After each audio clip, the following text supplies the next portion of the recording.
Ecclesiastes 7:21, don't listen to everything that everyone says, or you might hear your servant cursing you.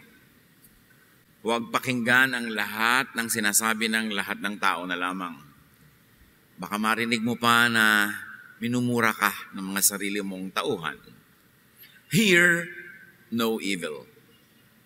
Panginoon, salamat po dahil kayo ay pinanggagalingan ng mga salitang nakakapagpataas sa aming espiritu, nakakapagpalakas sa aming loob, at nakakapagpalinis ng aming kalooban. Sa sandaling ito, kami po'y turuan ninyo, akayin, upang lalo naming maunawa yung kapangyarihan ng salita at kung paano namin ito dapat napakinggan o di pakinggan para sa aming kabubuti. At ngayon, Panginoon, nais aming kayo po ang mangusap, mangaral at gusto naming sa inyo makinig. Let your voice be heard and let it be your voice alone. Father, we ask you, we thank you, we glorify you. In the name of Jesus, your Son, our Lord, our Savior and friend. Hear no evil. Sabi ng isang lumang kanta, when you go through a day and you hear what people say, they make you feel so bad. They make you feel so small. It's really very possible. And there's a growing scientific evidence in neuroscience that says what you hear shapes and reshapes your brain.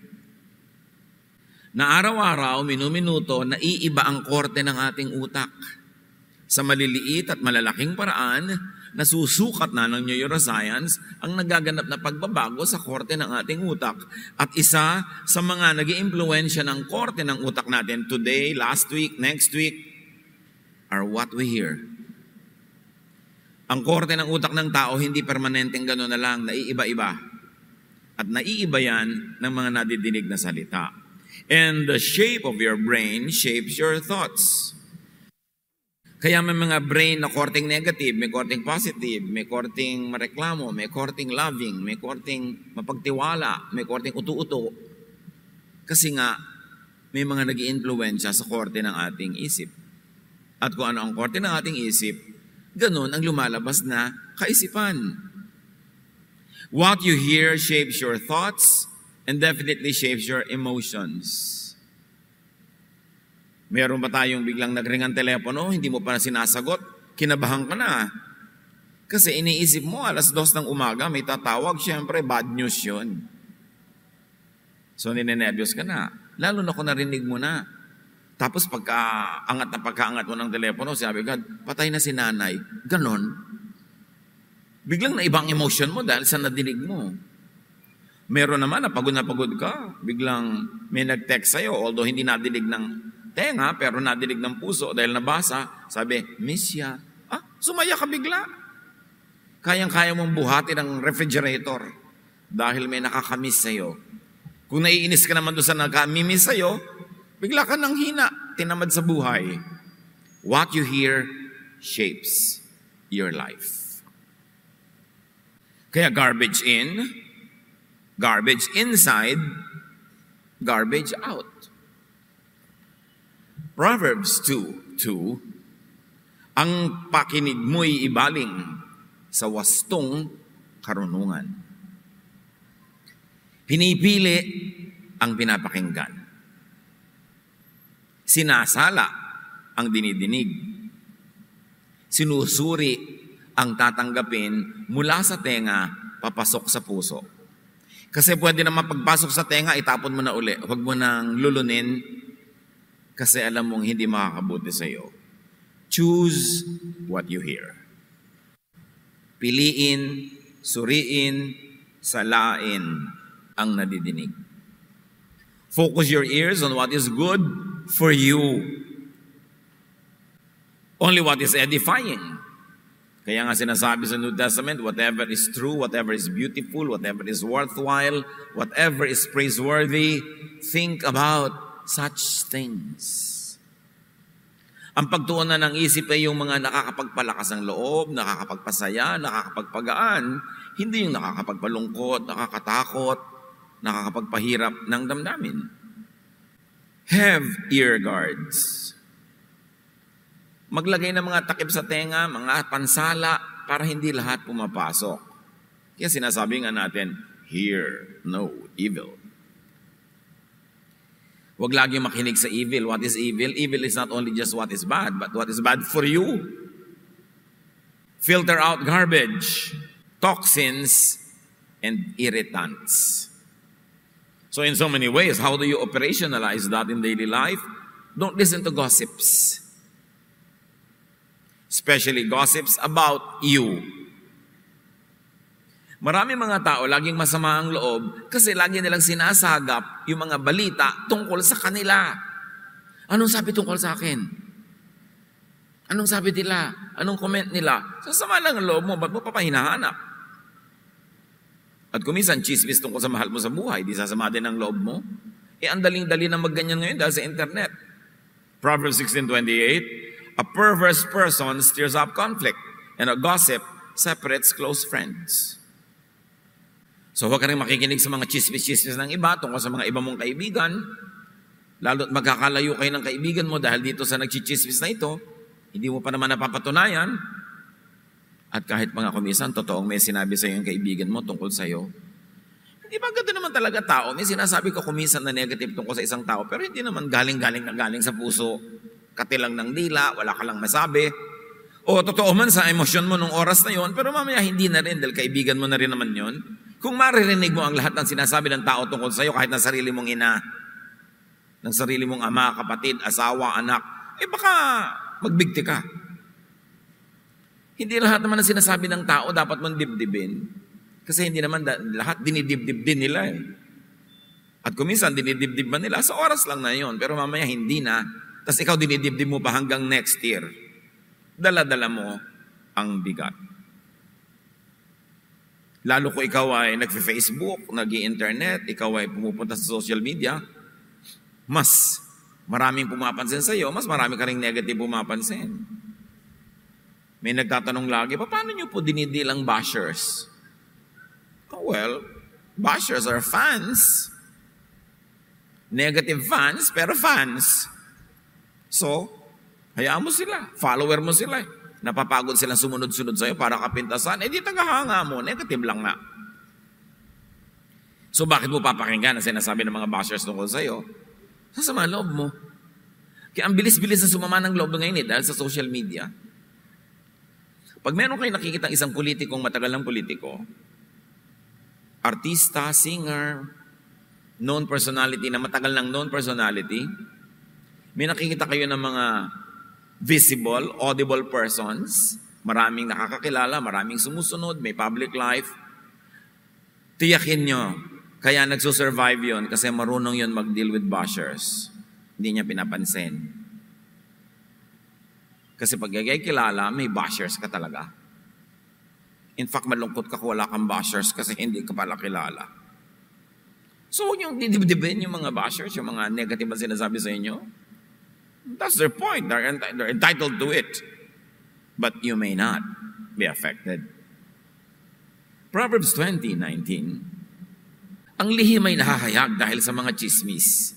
Kaya huwag kang makisama sa taong makati ang dila. Huwag kang kwento ng kwento sa mga chismoso, kasi ikaw nang ichichismis nun later.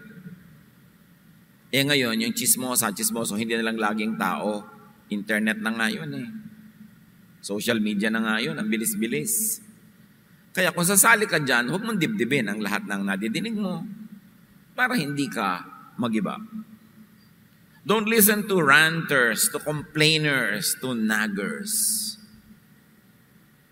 Kasi parang anay ang naging nginangat-ngat ka. Mamaya, nasaktan ka na, nasugatan ka na, naubos ka na.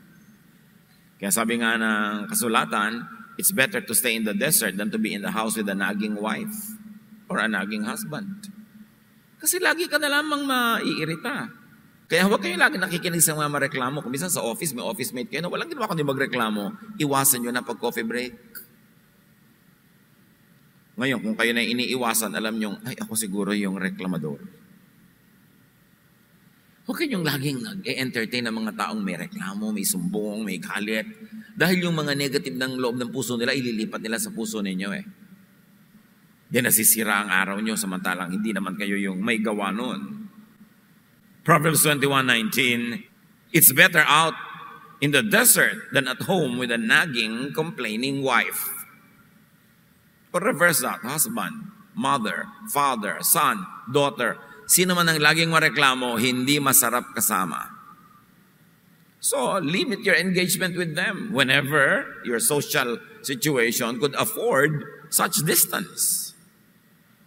Para hindi kayo laging naapektuhan. And don't always listen to habitual liars. Mga sinungaling. Pag may kaibigan kayo, kakilala, na nakikita nyo nagsisinungaling sa iba, hindi inililihim sa inyong nagsisinungaling sila, gusto nyo ba silang laging kasama? Kasi pwede rin kayo naman ang pagsinungalingan. Proverbs 12:22, the Lord hates every liar. So hindi ka rin dapat masyadong nakikichami-chami, nakikibarkada sa mga alam mo manambobola sa iba kasi ikaw din bobolahin nun. Bakit naman hindi ka bobolahin kung ugali niyang mambola? Don't listen to sweet talkers. Magkamag-anak yung dalawa. Yung laging nang uuto. Alam na alam mong merong niloloko siya sa kanyang mga magagandang salita. Proverbs 29:5, those who flatter their neighbors are spreading nets for their feet. Obserbahan nyo mga kilala nyo, kaibigan nyo, kamag-anak nyo, na pag may inuuto sila, binobola, pinapasaya sa magagandang salita, may kasunod yon. Meron silang uutangin, hihingin, kailangan. Kaya kayo din, pag pinagbobobola, resist the temptation to digest the bola. Ihanda nyo ang inyong sarili dahil mayroon siyang balak sa inyo. Sabi ni Balagtas, kapag ang isalubong sa iyong pagdating ay masayang mukha at may pakitang giliw, lalo mong ikahanda ang iyong gagamitin pagkat ay kaaway na lihim. Pag sobrang laging masaya, laging may sinasabi, ang ganda ng buhok mo, ang ganda ng damit mo, pero alam na alam mo namang mamangit-mangit yung buhok mo. Yung naku, ang talino ng anak mo, ang ganda ng bahay mo, wala nang luha kundi purihin ka, mangungutang yun. O may hihingin, o may kailangan sa'yo. O may ikinukubling panlilin lang na ang pangtago niya, bola. Proverbs 26:28, a flattering mouth works ruin. Huwag kayong magbukas ng tainga sa mga bolero at bolera. Wala kayong mapapala. And don't listen to malicious talk. Yung mga kasama nyo, kaibigan nyo, kausap nyo, laging may sinasabing mali tungkol sa kapwa, masama, nakakasirang puri, mga nakakapagpababa ng pagkatao ng mga pinag-uusapan, huwag kayong nagpapapakinig sa mga ganyan. Maapektuhan kayo at may iba ang korte na inyong utak. Mamaya kayo rin, ganun na. Ephesians 4:31, get rid of all slander, along with every form of malice. Alam niyo yung mga malisyoso, kayang-kaya nilang papangitin ang maganda, kayang-kaya nilang pagandahin ang pangit, kasi malisyoso nga sila. Sometimes you see that in major newspapers. Maganda na dapat yung news, ang pangit pa ng paglalagay nila ng words. Kasi sa mga tamad na magbabasa ng detail ng news, ang matatandaan lang nila yung headline, iniisip nila pangit pa rin. Isa lamang na headline Nakalagay ba naman, the Philippines may lose perks with the European Union. Mawawala daw yung ating mga trade benefits with the European Union. Yung pala pag binasa mo yung news, kasi umasenso na ang Pilipinas, hindi na tayo ikinoconsider na pobre, so hindi na tayo isasama sa mga binibigyan ng limos.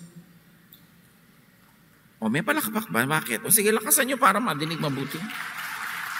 Hindi na tayo ikinoconsider ng European Union na pobre, kaya tinatanggal tayo sa mga bibigyan ng privileges. Pero ang malisyosong dyaryo, sabi, Philippines may lose perks with the European Union. Parang pisisimong gobyerno, ayan, walang tuloy tayo ng perks. Alam na alam mong malisyoso. Ang pangit ng pagpapakita, ang ganda ng balita. So makikita nyo, kahit sa kapwa nyo, kahit sa tao, kahit sa sarili nating pamilya, may mga ganong pagdadala ng balita. Maganda naman pala yung news, pero ang pangit ng presentation. Nakaka-apekto. Kaya dapat tayo nanunuri. And don't listen to vexing, disturbing, and stressful talk. Lagi na lang end of the world. Lagi na lang 666. Lagi na lamang na maiiba lang ang kulay ng buwan. Darating na ang Diyos, mawawasak na ang planeta, magkakagiba-giba na ang lahat ng buhay. So, kahit sa simbahan kuminsan tuloy, napaka-negative ng nadidinig mo lagi. Walang pinag-uusapan kundi ang kasalanan ni ganito, ang karumihan ni ganon, ang parusa sa kanya. Negative. Well, we should hear negative things in proportion and in its correct context. We should protect ourselves from needless negation of even positive things. Yung nakakainis, nakakayamot, nakakapagod, dapat huwag niya nang pakinggan. May mga pamilya na ang laging topic nila, yung kinakabwisitan nilang hipag, pero yun ang laging topic. Yung mga nakakainis sa kapitbahay, yung mga nakaka-stress sa mga kakilala, kaibigan, yun ang topic. Ginagawa nyo silang star. You are fans. Negative fans, but fans. Gusto nyo ba yun? Ephesians 4:29, stop all your dirty talk. Say the right thing at the right time and help others by what you say. Nakakatulong ba yung sinasabi mo? Hindi. Kasi mga kapatid, tayo nilikha sa wangis ng Diyos. Hindi man tayo kabaitan, may likas pa rin tayong bait. Kaya pag may nadidinig kang masama at pangit tungkol sa kapwa, may bahagi rin ng puso mong nasasaktan. Kahit hindi mo laging nararamdaman yon. At pag ikay nagsasalita ng pangit sa iyong kapwa, naninira ka, kahit gusto mo yung resultang nasira siya, may pagkatao ka pa rin na bahagi ng Diyos na nagdaramdam pag nakakasira ka ng kapwa. At pag hindi ka nakikinig doon sa munting tinig na yon, na nagdaramdam dahil sa mga kabalbalang ginagawa mo, maiiba ang korte ng iyong utak. Pasama ka ng pasama. Hanggang mamaya, di mo na dinaramdam kasi namanhid na ang iyong budhi. Kahit kagalit sa isang tao, pag ginawan mo siya ng masama, dinaramdam mo rin. Kasi tao ka na nilikha sa wangis ng Diyos. Kaya pag may sinasabi kang maganda, may tulong kang binibigay, may ginagawa kang tama, may bahagi rin sa iyo na galing sa Diyos na nagagalak, nagbubunyi, na-edify. Kasi you were created in God's image. Do not destroy that image of God in you by doing what negates the Spirit of God. Huwag niyong kontrahin yung likas na kabanalan na nakatanim sa bawat tao sa pamamagitan ng paggawa ng kabaligtaran ng kabanalan. Kasi hindi ka pwedeng manira at manakit ng kapwa na hindi ka muna unang nasasaktan. Na hindi ka muna unang nasisira. Lalo't kamag-anak mo, kaibigan mo, mahal mo sa buhay, o dati mong mahal sa buhay, ang sinisira mo, parang may ipis ka sa noo, binaril mo, patay ang ipis, pero butas ang bungo mo. Wala tayong pwedeng gawing negative na hindi rin natin ipagdaramdam. Because we're all parts of one another. Lahat tayo ilikha ng Diyos. So stop stressful talk. Lalo na yung mga nanggugulo sa mga religious issues. Tahimik na yung tao, maganda ang effect sa kanya ng kanyang pananalig, payapa ang kanyang buhay. Huwag niyo nang guluhin ng sari-sari mga religious issues. Sa Acts 15:24, nabalitaan namin ginugulo kayo ng ilang kasamahan naming galing dito kahit hindi naman namin sila inutusan. At binabagabag nila kayo sa pamamagitan ng kanilang tinuturo. So maraming katuroang nakakabagabag. Mga kapatid, lahat ng katuroan na sa Biblia. Gusto mong matakot? Meron. Gusto mong mag-guilty? Meron. Gusto mong mawala ng kapayapaan? Meron. Gusto mong maging malupit ka sa kapwa? Meron. Meron na makukuhang verse na magsusupport sa iyo. Pero gusto mong maging mabait? Meron din. Gusto mong maging mapagpatawad? Lalong meron. Gusto mong matahimik ang loob mo? Meron. So, ang nagpapagulo o nagpapatahimik sa loob mo ay kung saan ka nagtutuon ng pansin. Kung ano ang iyong dinidinig. At nakakalungkot na marami mga preachers and teachers na hindi ko alam kung ano ang mga nangyari sa buhay nila, kung ano ang mga kabiguan, kapighatian, kapaitan, na ang lahat ng lumalabas sa kanilang teaching, yung mapait, yung masakit, yung nakakapagpahirap, nakakapagod, na para bang gusto nilang gumanti sa mundo. Kaya kahit sa mga spiritual so-called or religious preaching, pipiliin mo pa rin ang papakinggan mo. Because Everything is in the Bible. Gusto mo ng horror? Ang dami. Gusto mo ng paraiso? Ang dami. Gusto mo ng kapayapaan? Marami. Gusto mo ng kaguluhan? Marami. Gusto mo maging anti-anybody ka? Marami. Pero gusto mo maging pro-anybody ka? Marami rin. Kaya itinuwid ni Jesus sinala niya yung lahat na nakaka-stress. Nakaka-stress sa mga law, nakaka-stress sa mga kautusan, nakakapagpatigas ang puso, mga nakakapagpalupit ng mga katuruan. Sinala niya lahat. Sabi niya, ano niya lahat ng yan? Kalimutan niya na there's only one law I'm giving you, love. And there's only one thing I like for you, rest. Kaya itinuwid ni Jesus. May Jesus na, pag nilampas-lampasan mo pa siya, kung kani-kanino ka pa kumuha ng mga nakakatakot, nakaka-guilty, nakakapagpahirap ng loob at nakakapagpagalit, may stress ka. Kaya hindi lahat ng nagre-relihiyon napapahinga, merong lalong napapagod. Depende kasi kung anong dinidinig, kung anong nadirinig. Don't listen to discouraging, negative, pessimistic talk. Si Job, dumating ang kung ano-anong pagsubok pero nanindigan siya sa kanyang pananalig sa Diyos. Ano sabi ng kanyang asawa na dapat sana'y bigyan siya ng lakas ng loob? Job 2:9. Sinabi ng kanyang asawa, mananatili ka pa bang matuwid? Sumpain mo ang Diyos at nang mamatay ka na. Asawa yun Biro niya, tinanggal ni Satanas ang kayamanan ni Job, ang kanyang kalusugan, at kinuha ang lahat ng mga anak niya, mga manugang at apo, namatay lahat. Isa lang ang itinira, yung asawa. Kakampi pala ni Satanas yung asawa, kaya itinira. Sabi niya, pahuli-huli ka pa, praise the Lord ka pa, ganito na yung buhay natin. Sumpahin mo na nga ang Diyos at please lang, mamatay ka na. Kung mamamatay ka bukas, bakit di na lang ngayon? Itinira. So, huwag makinig sa mga ganyan. Huwag sumagap ng mga nega sa buhay. Luke 10:40-42, medyo mild ito pero nega din. Si Jesus nagtuturo sa bahay ni Martha at Mary na magkapatid. Alam natin ang kwentong ito. Si Mary nakinig doon sa kay Jesus, sa paanan niya, nakaupo sa sahig at nakikinig kay Jesus kasama ng mga lalaki, mga disciples. Siyempre, ang mga role ng babae nung pangkusina. Si Martha naman ay abalang-abala sa paghahanda. Kaya't lumapit siya kay Jesus at nagsabi, Panginoon, baliwala po ba sa inyo na pinababayaan ako ng kapatid kong maghanda ng nag-iisa kasi gumagawa siya ng merienda?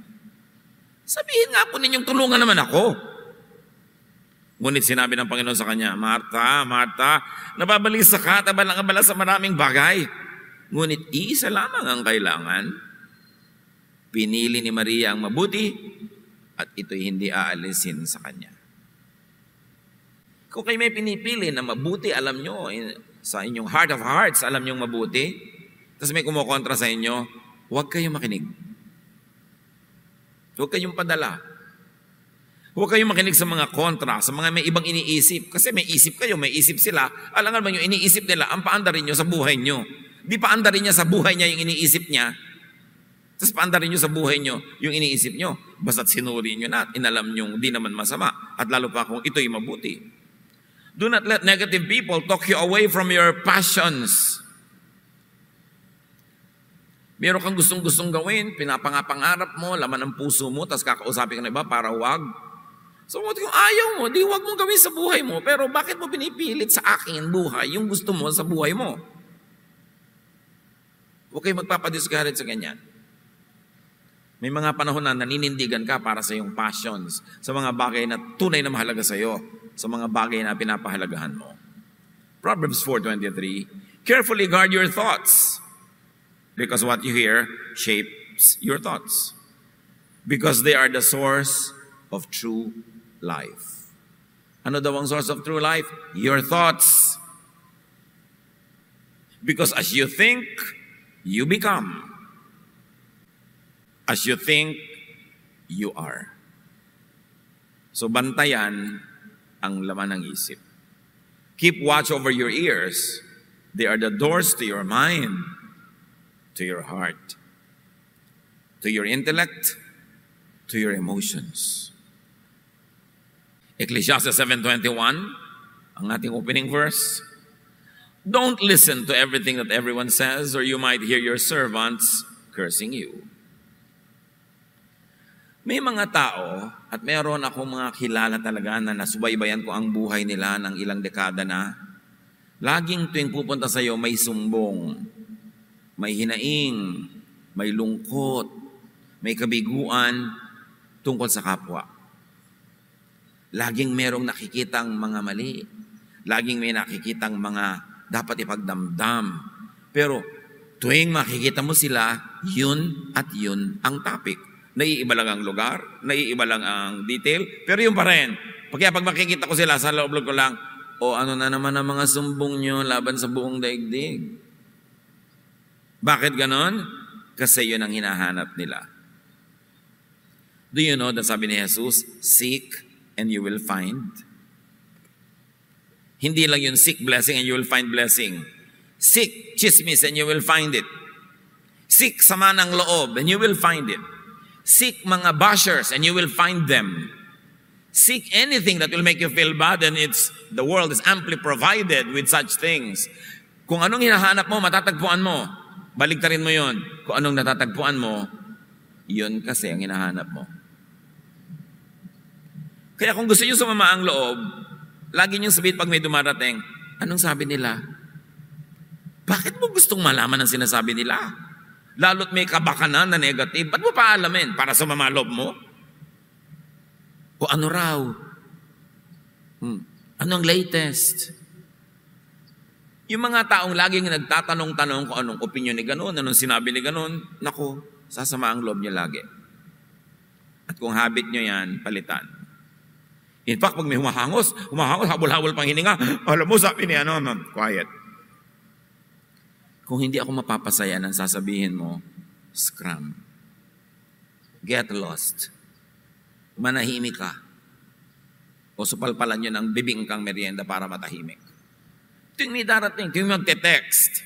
May mga text kumisan, alam mo yung pangalan, meron siyang message. Kung feeling mo, hindi naman makakaganda yung sasabihin, erase mo na agad, huwag ka nang basahin. Ba't mo pa babasahin? Yung mga iba, magigising lang ng alas 2 ng umaga para pumunta sa banyo, titingnan pa yung cellphone. May mga negative news, sumamapalob, dito rin magkakatulog. Problema mo yan. Nagkahanap ka ng samaan ng loob eh. Sa palagay nyo ba, makakakita kayo ng mas maraming negative o positive? Katitingin sa mga ganyan. Maraming negative. Sa palagay nyo ba, te-text ang kayo ng mga kamag-anak nyo lagi pag good ang news? No! Magte-text sa mga yan pag bad yung news.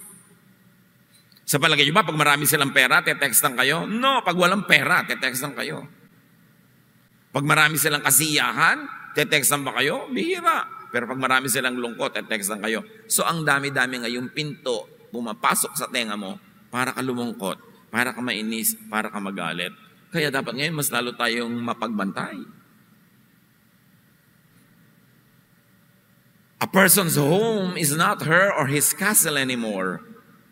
Dati pag meron kang castle, may tubig sa paligid yun, walang makalangoy palapit, nakasara pinto, walang makapasok, mataas ang pader, walang makaakyat, nakalak ang pinto, walang makapasok. Pero ngayon, yung cellphone mo, dala mo hanggang tabi ng unan.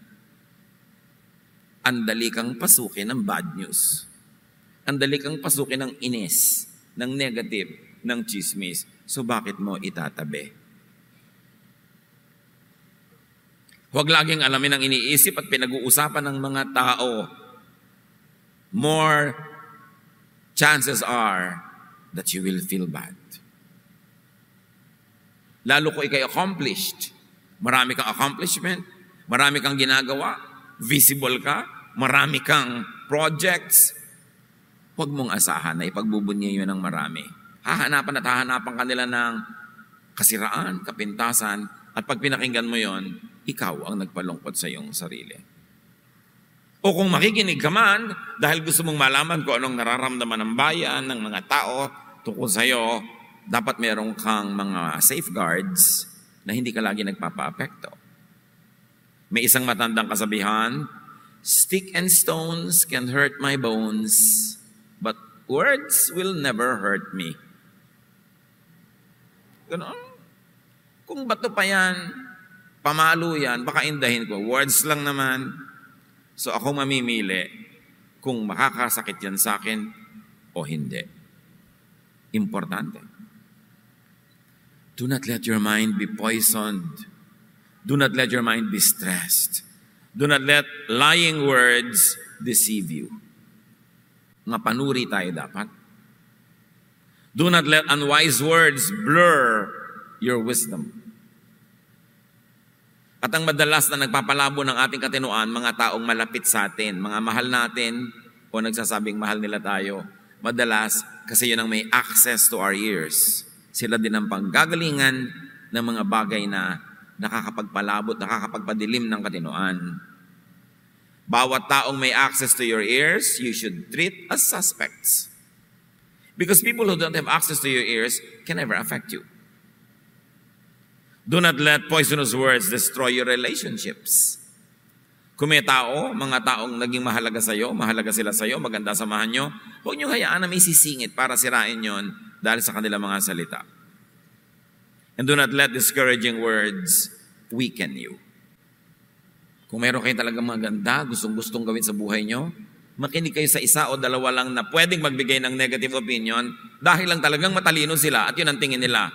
Pero huwag na kayo makinig sa maraming sisirain ng loob nyo dahil may iba lang silang pananaw, may iba silang gusto, may iba silang agenda. Huwag kayo makinig.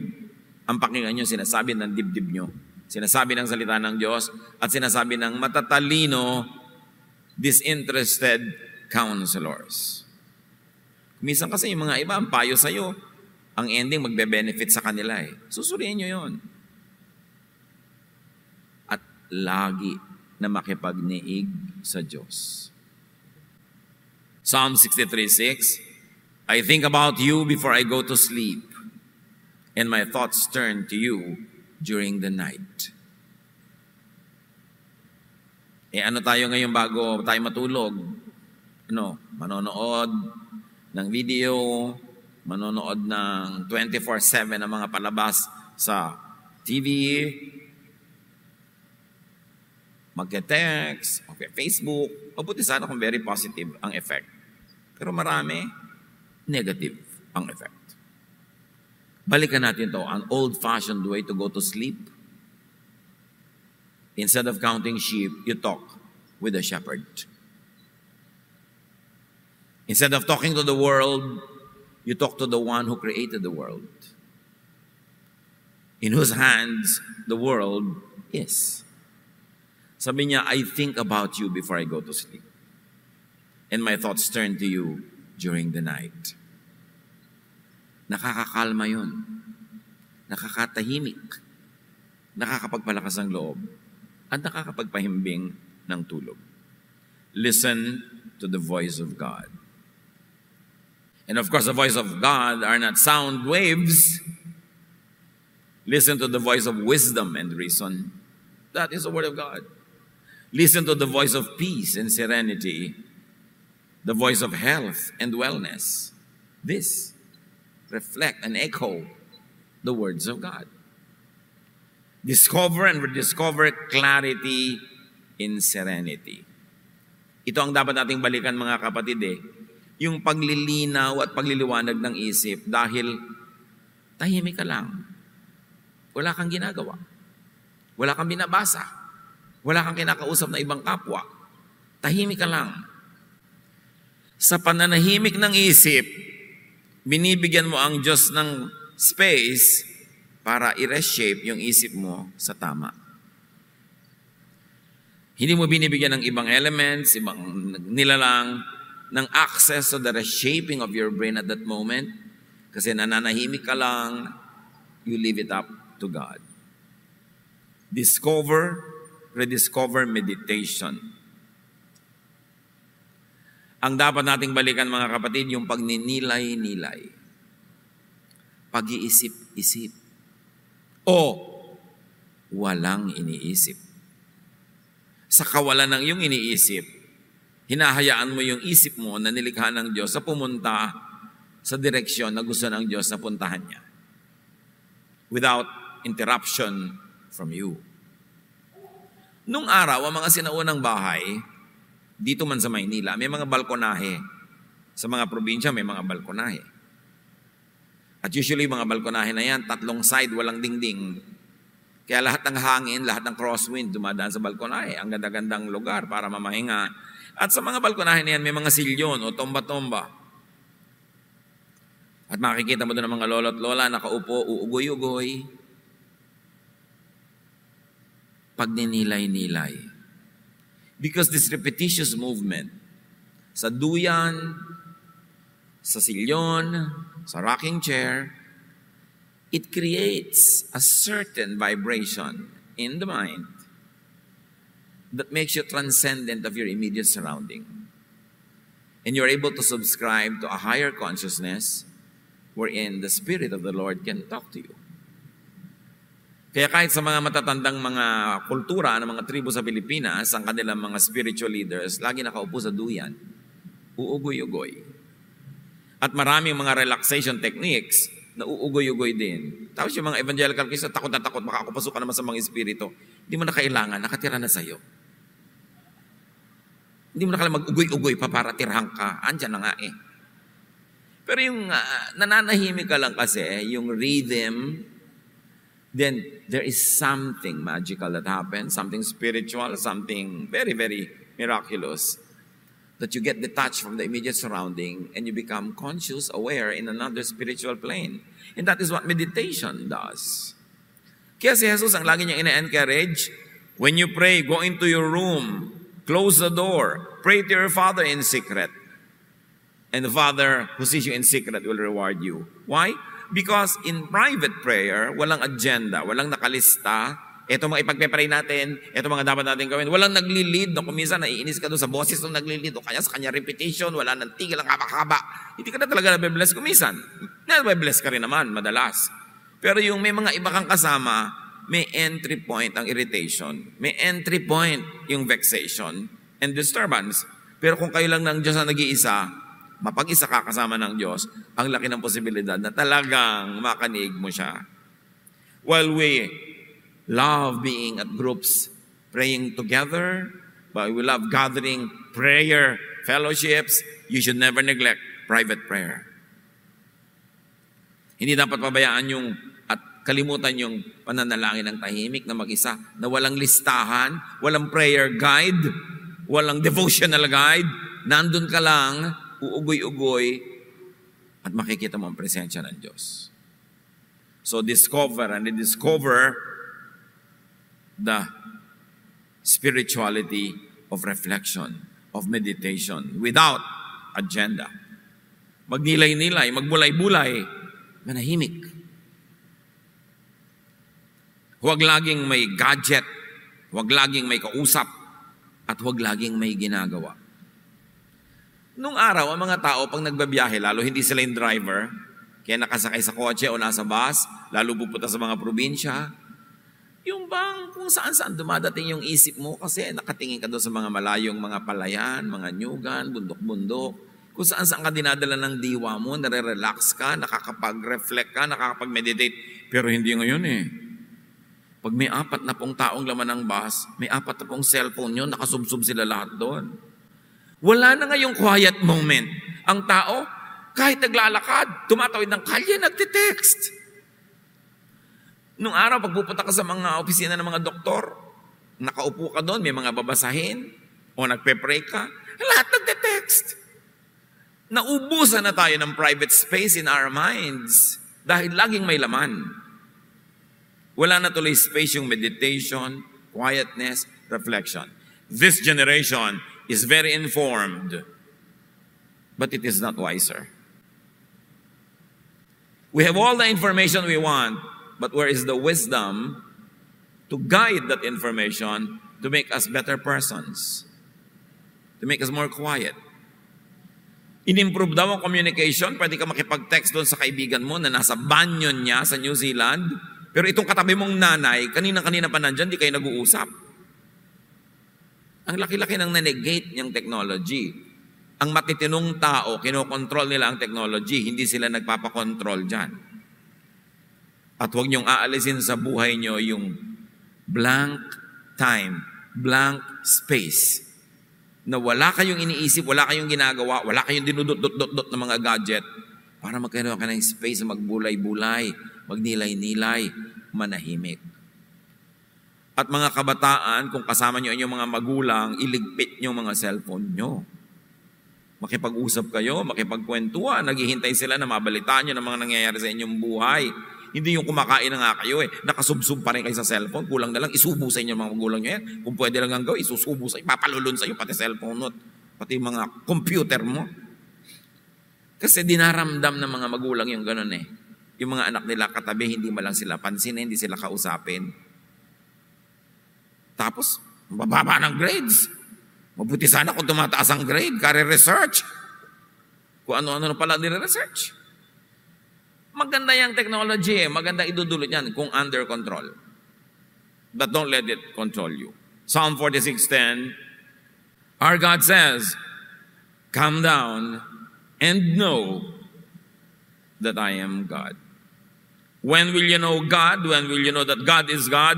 When you calm down. When you are so quiet that you can hear your mind thinking.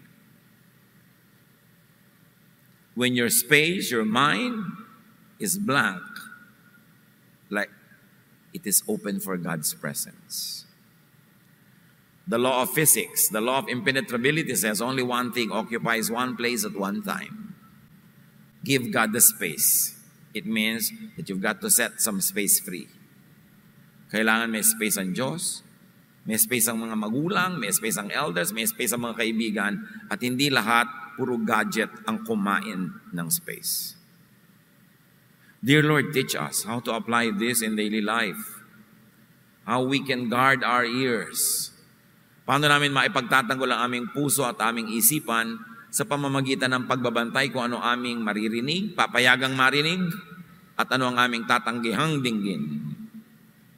Give us wisdom, O God, to know what we will allow to enter our ears and how we will process such thoughts. Ipakita niyo sa amin, Panginoon, na kami ang mananagot sa anumang bagay na hinahayaan naming pumasok sa aming tenga at lumabas sa aming bibig, maging lifestyle.